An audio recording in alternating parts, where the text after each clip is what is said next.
walks us through a collection who attracted some of the trade's biggest applause. I've just really enjoyed having a clothing, designing clothes for a living. Journey to Scotland for a lesson in cashmere's at the Valentine Factory. Valentine is a company that's about 60 years old, and we are the only world brand for cashmere. From Madonna to J-Lo, meet Britain's jeweler of choice, Stephen Webster. These are faceted amethyst beads with a faceted briolette amethyst drop. Plus a comprehensive chat with cerebral designer Hussein Chalayan as he reminisces about his work. And more fashion classics next.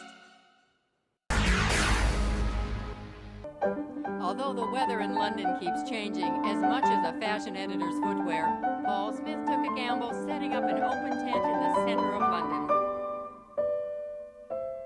I chose this venue because the collection really is about luxury and sophistication, and Somerset House, which is a beautiful classic building right by the river in the centre of London, I just thought was a good setting. It's it makes you smile collection, And what we've tried to do with the hair and the makeup to make it more tongue-in-cheek, we're doing the hair so it's very sort of full. And then with the makeup, lots and lots of mascara, some pale colours here, mostly pink, which reflects the colours in the collection. A little bit kitsch and a little bit late 50s, the makeup. So hopefully people will understand there's always that sort of sense of humour, which I always really try to do. There is always an element of surprise when wearing a Paul Smith. Here with the ladies, looks like a regular suit, but then when you inside you find the very interesting sort of multicoloured stripe and little feminine pieces, and you'll find that sort of detail in most of the tailoring.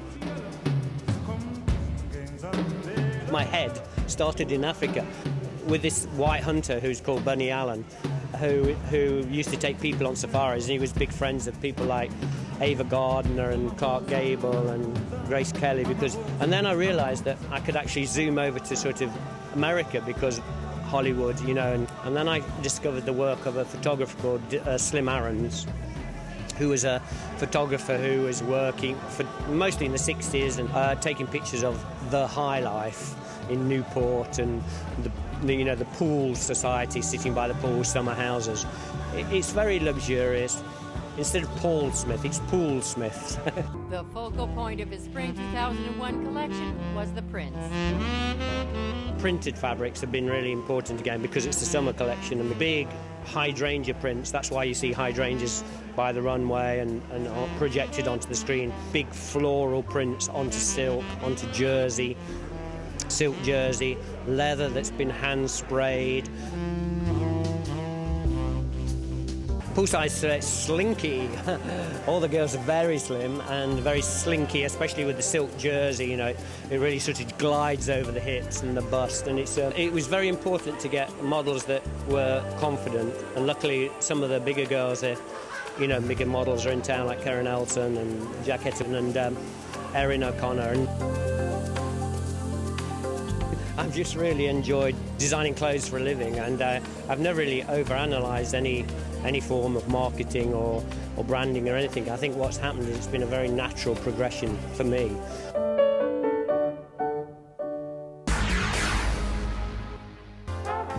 London designers embrace the Pink Ribbon Charity, a breast cancer research fund, and put their special touches on customized ceramic plates. So we challenged all the fashion designers who are showing on the catwalk to design a plate for us. We decided to support Pink Ribbon, which is the breast cancer research charity. So we said, right, here are some plates. We gave them nail varnish instead of normal ceramic colours, so they didn't have to have the plates fired and so on. To design them, they could do it very quickly. And when we opened the packages, it was just so exciting because we've got 30 really fantastic different plates that are just nothing like you would normally expect to see on a Wedgwood plate. Each designer showing during Fashion Week took part in the cause.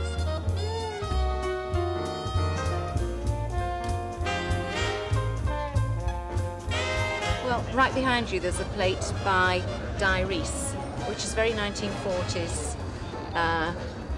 You've got the aeroplanes, which represent the Second World War, and the flowers and the sparkly bits are very representative of his designs. I think that's a lovely plate. I thought it was first of all, it's a great cause, and I was honored obviously to be asked and to participate in this cause. I just wanted to give something with a bit of like maybe humor, or a bit of like almost like the hope and the humor that people have. And the Pink Panther is almost like, it's like a memory from childhood, and it's always like a happy memory. It's all about awareness and getting people to know about it.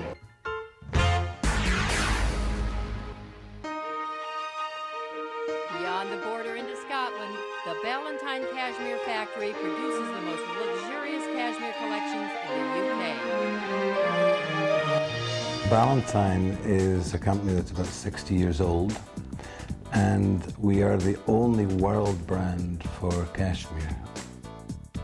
Classic is a big part of our business, but to get into new, younger, more fashionable shops, we have introduced the Vision collection. The things that Ballantyne really stand for are quality, which we're always going to have, because even if we're making a garment that is more modern and younger and funkier, all of those quality aspects still apply to every garment we make. Managing Director of Ballantyne, William Ovens, took us through the process of creating these garments.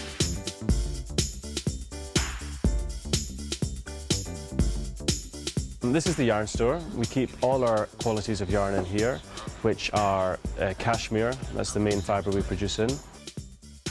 The cashmere comes from China.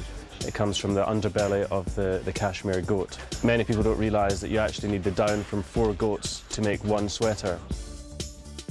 We have one of the widest ranges of colours in the business. There's 105 available in the cashmere quality. Most of these colours are in fact unique to Ballantyne. Now, this is the hand intarsia department. Intarsia means inlaying of yarn. Ballantyne has become synonymous with intarsia. It has become a generic name for intarsia.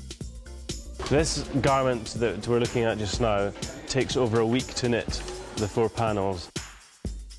In the past, the majority of pattern styles were made on these hand intarsia machines, but with modernisation and new technologies and requirements to cut costs, many companies have moved to machines which produce a similar effect, but one can always tell the hand intarsia product because there's a much clearer and cleaner definition of line. It's important to note at this stage that the yarn we've seen and the panels of fabric here do not feel at all like cashmere because the yarn has oil in it, which is necessary to prevent the yarn breaking during knitting.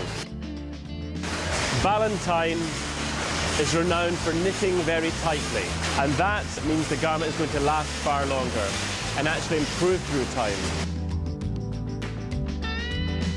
So after knitting, we have 4 panels, the front, the back and 2 sleeves. The next operation, or the next department, is the finishing department, where we construct the garment together. So this is body linking, and this is where we join the garment across the shoulder and underneath the arm. Some styles require about 50 minutes of linking themselves. So there's a lot of work, a lot of care and attention put in at this stage. This is the output of the body linking stage. I think you'll agree it doesn't resemble a finished Ballantyne product. So next we have the seaming stage, and that is where you're actually joining the garment together at the sides. So this is a garment after it's been seamed. You can see it's joined up. This is probably one of the most important operations within the makeup of a Ballantyne garment. This is where we wash the garments, remove the oils that I've mentioned before, and bring the garment to life. The water comes from the hills directly behind the factory. It's dammed straight into the factory. The next stage is to dry the garments, and this is the tumble drying process. Next, we have a completely thorough, comprehensive examination for any faults at all. In fact, the finishing of a Ballantine product is so good, it's been said that you could actually wear a Ballantine inside out. The Ballantine, we say, is like a fine wine. It improves through time. It gets softer and softer. We see garments 60 years old, as good as new. In fact, better than new.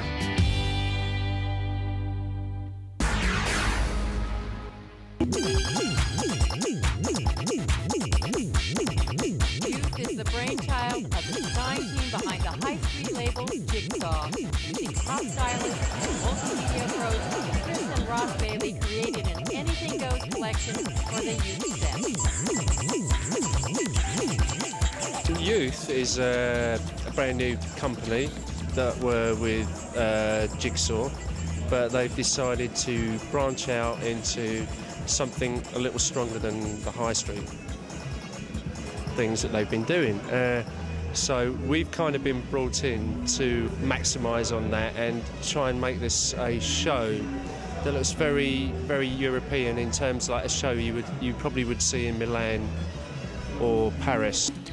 Colour, very graphic, very fresh. It's actually very simple. It was just an idea that made the girls look kind of youthful and strong and sort of streetwise, I suppose. I guess it's just sort of young, fashionable, quite tough girls, you know, who aren't too bothered about in what anyone else thinks. You know, it's just a kind of attitude.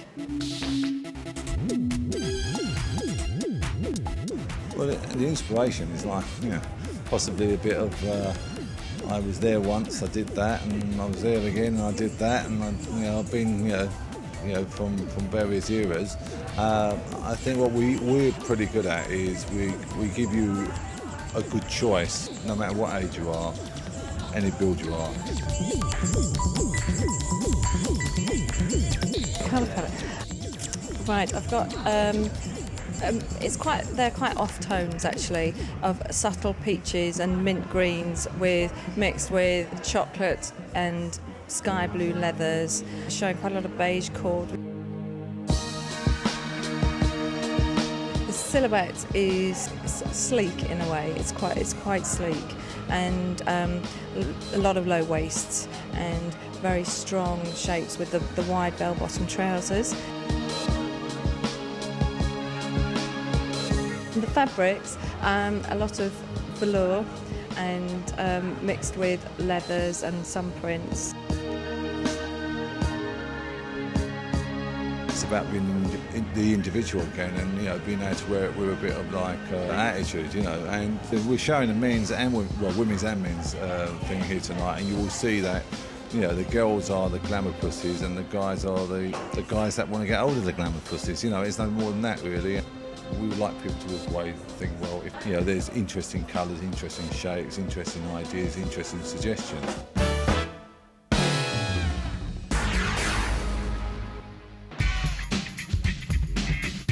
London-based gem designer Stephen Webster creates glamorous jewelry for the style-conscious and wedding rings for megawatt stars like Madonna. His headquarters, located in one of the oldest squares in London, is both a workshop and jewelry boutique, which he runs with his wife Ashley.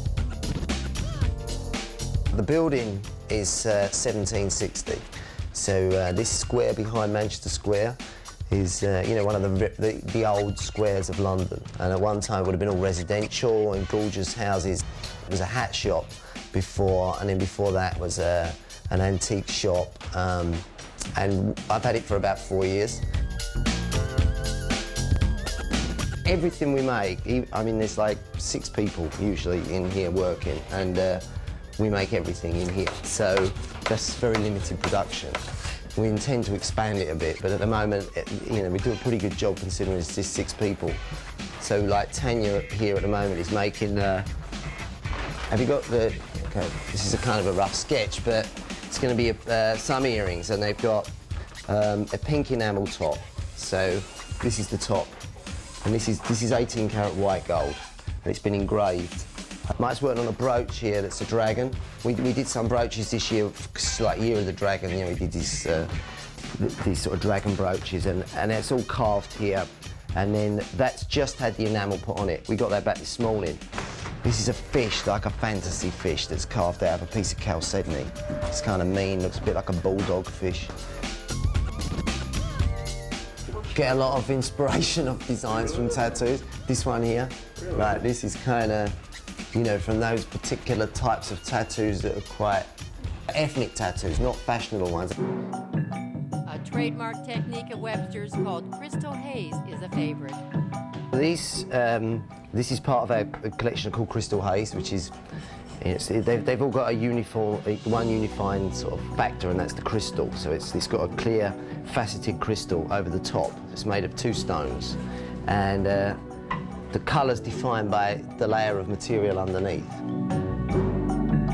The ring to Madonna, I don't know, about probably nearly a year ago now, and she wore it a lot. I mean, we had lots of photographs of her wearing, you know, this ring. So you see the big rings there? That pink one on the bottom is the one that's Jennifer Lopez wearing in that photograph. This is a new one. This is called Goldstone, which is like, it's made. It's like glass. Assie is wearing a multi-row choker, that's smoky quartz, 18-carat yellow gold and diamonds. And then the earrings she's wearing are these tassel earrings that the tassel part is detachable. So brooches are on a kind of a Renaissance period. I think these brooches are kind of fashionable again, not just with, you know, a certain type of woman with a suit and a brooch on a lapel. So this is a unique piece. I've had the stones cut for the design for this collection, and you know, obviously they're kind of an asymmetric heart shape. And then I've got the thorn work in the gold, hand carved gold, around the central stone here. A necklace that's part of Crystal Haze collection again, just because the way the stone's been put together. It's got a layer of white mother of pearl under a quartz, and then the material is a rose gold. These are faceted amethyst beads with a faceted briolette amethyst drop, and then the pendant is being carved to look like a snake skin, then with a graduated enamel, purple enamel over the top to give it that kind of snakeskin look. I've not particularly gone the route that maybe fashions have gone at a particular time. I mean, you know, not very long ago, jewellery was very minimalist. It was, you know, it was almost like if you could see it, it wasn't right. I work with ideas that move me first, and then I, you know, analyse them, and the design process comes, and then I think it's after that that I kind of would want to share it with people. A remarkably conceptual designer, we recently sat down with Hussein Chalayan in the hopes of getting a better understanding of his challenging experimental presentations and unorthodox techniques.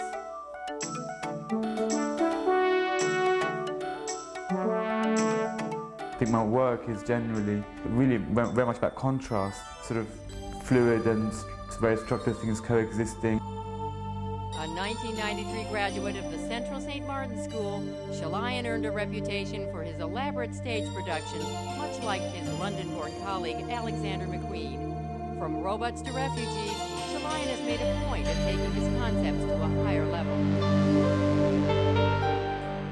I think that for me, in some respects, if a collection is not going to be challenging, I don't know why I would do it, because there's so many good designers doing so many great things anyway. I think that the shows recently have been very difficult and very, very challenging. And not just the shows, but also the collections and the kind of pieces that we make for the collections. The finale for me is usually to do with like the sort of the essence of the whole idea. They're not things that we sell or want to sell, they're just to sort of indicate the process a bit more of how the clothes evolve. The productions have at times gone beyond our means. This show we just did the other night, you know, it was a very risky show, you know, especially at the end. You know, the clothes could have broken just before they got on. They were very fragile. We didn't know what was going to happen. So it was a big, big risk for us. In his 2001 spring collection, Chalayan looked to the renowned hairstylist Eugene Solomon and makeup artist Pat McGrath to execute his vision. The hair and makeup was modeled after the film Blade Runner. As the models prepared backstage, rehearsals were in full swing. The hair and makeup, you know, we prepare for it very much in advance, like a few months in advance we start talking about it. And Eugene comes in, he sees what we're doing, and it had to be even decided even sooner this time because of the animation, so that we had to make sure that the animation had the same hairstyle. A provocative animation accompanied by classical music opened the show. It was film music. Again, I kind of wanted something very recognizable, but very sort of unreal at the same time. I was very inspired by this idea of how people changed their behavior at the time of catastrophe and how sort of social and moral codes get altered around the time of wars or earthquakes or whatever. I was really interested in creating like another reality through the animation, and it was like a short animation to represent the idea of sort of cause and effect. One person destroying one thing and then that thing getting destroyed by another and then that thing destroying itself. Delving beneath the surface of color and silhouette, Chalayan experiments with materials as well as ideas. I think this season was a new way of doing it for us, in that we were like blocking out sections and something that we've developed over the years. I don't really work with a colour palette as such. What I do is I think about the idea first and think of what suits the idea. It was like mainly khakis, a lot of white, the denim. Then we had sort of flashes of colour, which was like the pea green, and we had the poppy print in blue and in red. You saw like the maths paper and the A4 paper, which you normally work on. It was sort of supposed to represent like drawings and scribbles. And then you saw garments with the poppy print, which was to represent this idea of the person being in a space. And I like the idea of the poppies because, you know, they're flowers that grow on battlefields. They're supposed to be sort of nourished by blood, apparently. So I think it's a combination of all these things. And at the end, you had the glass dresses, which were to represent the sort of the ghost of the real dresses. I wasn't really planning to create my own business. Now I sort of find myself 7 years later in a situation which I would have never imagined.